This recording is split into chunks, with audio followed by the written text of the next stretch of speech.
এরে আল্লাহর গোলাম নবীর উম্মতের দল, গভীর মনোযোগ সহকারে শুনবেন। ইমামে আজম আবু হানিফা রাহমাতুল্লাহি আলাইহির উস্তাদের নাম ইমাম হাম্মাদ। একদিন রাতের বেলা স্ত্রীর সাথে তর্ক বিতর্ক লেগে কথা বন্ধ করে দিছে। ইমাম হাম্মাদ রাহমাতুল্লাহি আলাইহি বলেন, ও বিবি কথা কও, কথা কও। স্ত্রী রাগ করে কথা বন্ধ করে দিছে। ইমাম হাম্মাদ বলেন, ও বিবি আমি একটা টাইম তোমাকে বেঁধে দিলাম সুবহ সাদিক, এর আগে যদি তুমি কথা না বলো তাহলে তুমি তালাক। তালাক দেওয়ার মাকসাদ না, কথা নেওয়ার মাকসাদে বললেন। স্ত্রী মজবুত হয়ে গেলেন, স্ত্রী শক্ত হয়ে গেলেন। সুবহ সাদিক হয়ে যাবে, তালাক হয়ে যাবে, মোল্লার ঘর আর করুম না। ইমাম হাম্মাদ টেনশনে পড়ে গেলেন, হাই হাই স্ত্রী যদি কথা না বলে তাহলে আমার কি উপায়। চিন্তায় বিভোর।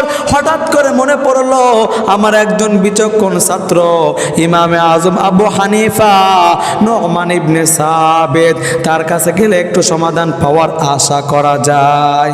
চলে গেলেন রাতের গভীরে ছাত্র ইমামে আজমের দরবারে। দরজায় গিয়া নক করলেন।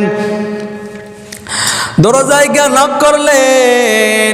ইমামে আজম আবু হানিফা ঘুমায় নাই। কে আপনি? বলে আমি তোমার উস্তাদ ইমাম হাম্মাদ। এত রাত্রে বেলা কেন আসছেন?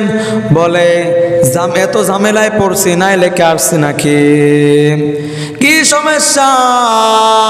বলে স্ত্রীর সাথে তর্ক বিতর্ক লেগে এই হালত, এখন কেমনে কি করে? ইমামে আজম আবু হানিফা রাহমাতুল্লাহি আলাইহি বলেন, ও শাইখ আপনি যদি একটু অন্তর থেকে দিল থেকে দোয়া করেন ইনশাআল্লাহ সমাধান হবে। আপনি বাসায় গিয়া আমার কথা মতো ল্যাপ মুড়ি দিয়ে ঘুমায় যাবেন, কোনো কথা বলবেন না, চুপচাপ। এতক্ষণ তো স্ত্রী কথার থেকে মজবুত শক্ত, কথা বলে না।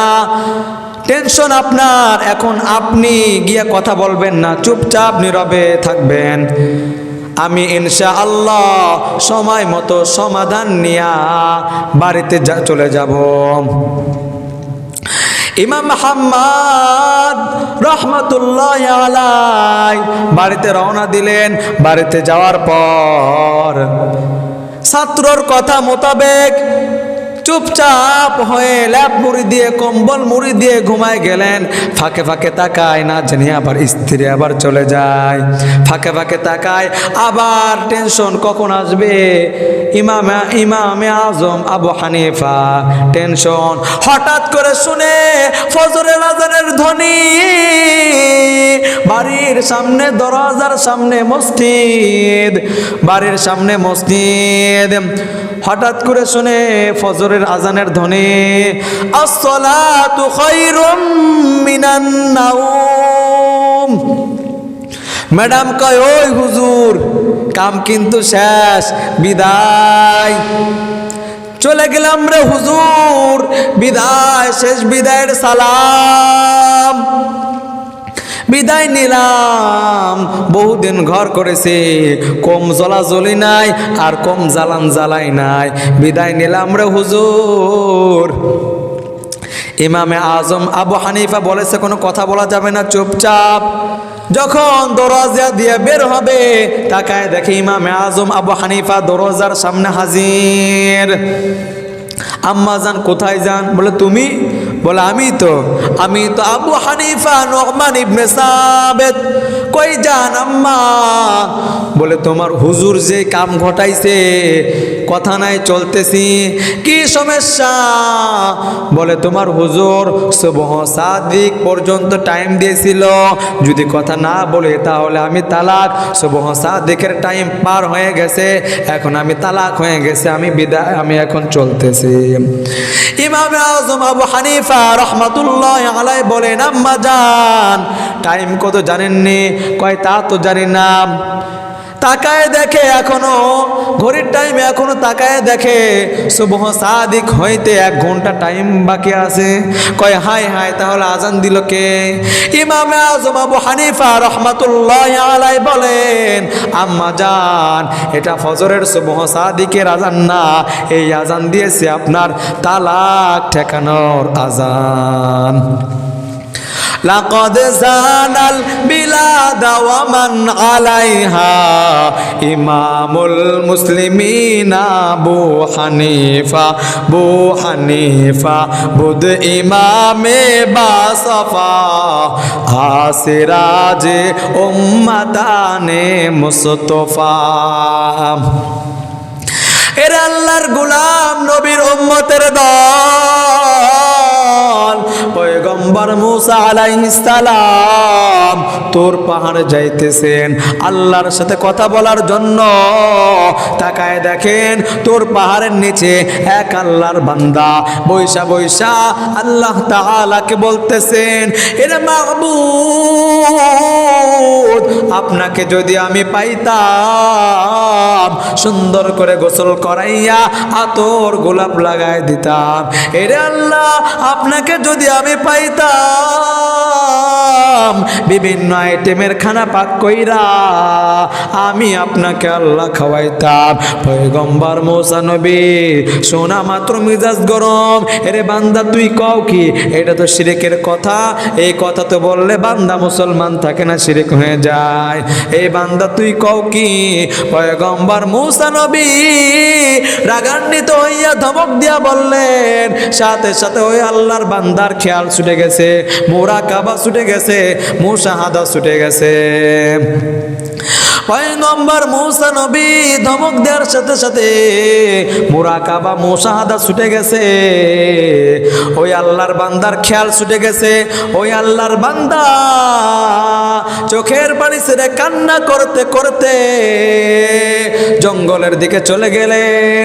সাথে সাথে আল্লাহ ওহী নাজিল করে বলেন, ও মুসা, আমি তোমাকে দুনিয়ার মধ্যে পাঠাইছি আমার বান্দা বান্দিদেরকে আমার সাথে মিলায়া দেওয়ার জন্য। আমার সাথে মিলানো বান্দা কেন তুই পৃথক করলে, আলাদা করে দিলি? তো বারায়ে ওসলে করদান আমদে নয়ে বরায়ে ওসলে করদান আমদে ওহি আমদ সোয়ে মোসা আজ খুদা বান্দায়ে মারা চেরা কর দে জুদা। আল্লাহ তাআলা আসমান থেকে ওহী নাজিল করে বলেন, মুসা, তোরে জমিনের মধ্যে পাঠাইছি আমার পথ ভোলা বান্দা বান্দিদেরকে আমার সাথে মিলায়া দেওয়ার জন্য। আমার সাথে মিলানো বান্দা কেন তুই আলাদা করলে, পৃথক করলি? পয়গম্বর মুসা নবী ওই পাগলার খোঁজে দৌড়ায়, দৌড়াইতে দৌড়াইতে দৌড়াইতে ওই জঙ্গলের মধ্যে গিয়া তাকায় দেখে ওই আল্লাহর বান্দা চোখের পানি ছেড়ে কান্না করে আর চিল্লায়।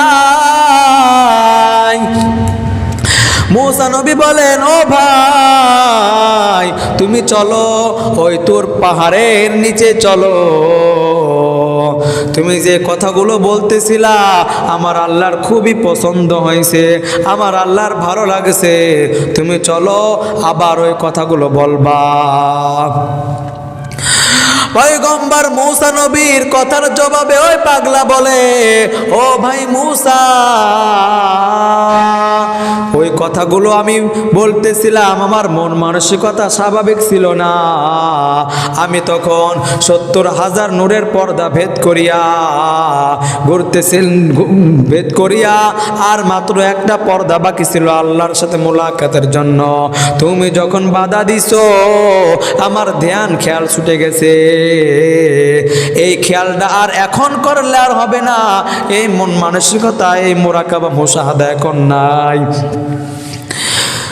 तौफीक से होती है ये नेमत की खजीना, तौफीक से होती है ये नेमत की खजीना, हर मर्द की ताकूत की और है निशाना, हर मर्द की ताकूत की और है निशाना। সমাধান চাও যদি জীবনে মরণে, ফিরে যাও খোঁজে নাও চোখ রাখো কোরআনে। সমাধান চাও যদি জীবনে মরণে, ফিরে যাও খোঁজে নাও চোখ রাখো কোরআনে। তবেই পাবে সুখ শান্তির ঠিকানা, তবেই পাবে সুখ শান্তির ঠিকানা, যদি মেনে নাও তুমি মনে প্রাণে। সমাধান সমাধান চাও যদি জীবনে মরণে, ফিরে যাও খোঁজে নাও চোখ রাখো কোরআনে। সমাধান চাও যদি জীবনে মরণে, ফিরে যাও খোঁজে নাও চোখ রাখো কোরআনে। সমাধান এ তো চির অম্লান চির মুক্তির ডাক, এ যে মহাবাণী খোদার কালামে পাক। এ তো চির অম্লান চির মুক্তির ডাক, এ যে মহাবাণী খোদার কালামে পাক। এই দুনিয়া আর সেই দুনিয়া, এই দুনিয়া আর সেই দুনিয়া, মুক্তি পাবে তুমি দোজাহানে। সমাধান সমাধান চাও যদি জীবনে মরণে, ফিরে যাও খুঁজে নাও চোখ রাখো কোরআনে। সমাধান চাও যদি জীবনে মরণে, ফিরে যাও খুঁজে নাও চোখ রাখো কোরআনে। সমাধান এ বাণী সকলের নয় শুধু মুমিনের, যারাই চলবে মেনে ফল পাবে কোরআনের। এ বাণী সকলের নয় শুধু মুমিনের, যারাই চলবে মেনে ফল পাবে কোরআনে। ঘরে বলো কিংবা রাষ্ট্রে বলো, ঘরে বলো কিংবা রাষ্ট্রে বলো, অশান্তি দূর করে শান্তি আনে। সমাধান সমাধান চাও যদি জীবনে মরণে, ফিরে যাও খুঁজে নাও চোখ রাখো কোরআনে। সমাধান চাও যদি জীবনে মরণে, ফিরে যাও খুঁজে নাও চোখ রাখো কোরআনে। সমাধান চাও যদি জীবনে মরণে, ফিরে যাও খুঁজে নাও চোখ রাখো কোরআনে।